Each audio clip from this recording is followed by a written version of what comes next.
প্রথমেই আসি একটি বিড়াল আঁচড় বা কামড় দিলে আপনার প্রাথমিক করণীয় কী। প্রথমেই উচিত উক্ত ক্ষতস্থানটি ক্ষারযুক্ত সাবান পানি দিয়ে 10 থেকে 15 মিনিট ধুয়ে ফেলা এবং স্যাভলন, ডেটল, ভায়োডিন বা যে কোনো অ্যান্টিসেপটিক দিয়ে ক্ষতস্থানটি ক্লিন করে নেওয়া। যদি ক্ষতস্থানটি বেশি গভীর হয় এবং মারাত্মক হয় সেক্ষেত্রে আপনার একজন অবশ্যই ডক্টরের পরামর্শ নেওয়া উচিত, কারণ এখান থেকে বিভিন্ন ব্যাকটেরিয়াল ইনফেকশন হতে পারে। এরপর লক্ষ্য করতে হবে বিড়ালটি আপনার পোষা বিড়াল নাকি নিরুদ্দেশ বিড়াল।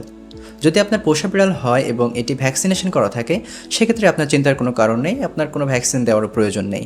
তবে যদি ভ্যাকসিনেশন করা না থাকে সেক্ষেত্রে আপনি খেয়াল করবেন যে আপনার বিড়ালটি সুস্থ আছে কিনা, কারণ যদি একটি বিড়ালের শরীরে র্যাবিস ভাইরাস থেকে থাকে সেই বিড়ালটি অসুস্থ অবস্থায় থাকবে এবং তার কিছু সিনড্রোমও দেখা যাবে, যেমন তার মুখ থেকে লালা ঝরবে, এছাড়াও সে আক্রমণাত্মক আচরণ করতে পারে।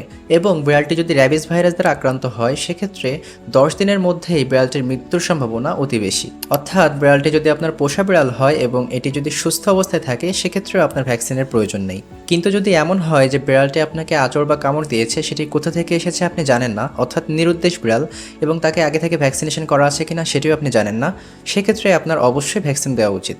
তো এখন আসি কী ভ্যাকসিন দেবেন এবং এটি কোথায় পাবেন এবং এটির ডোজ কী।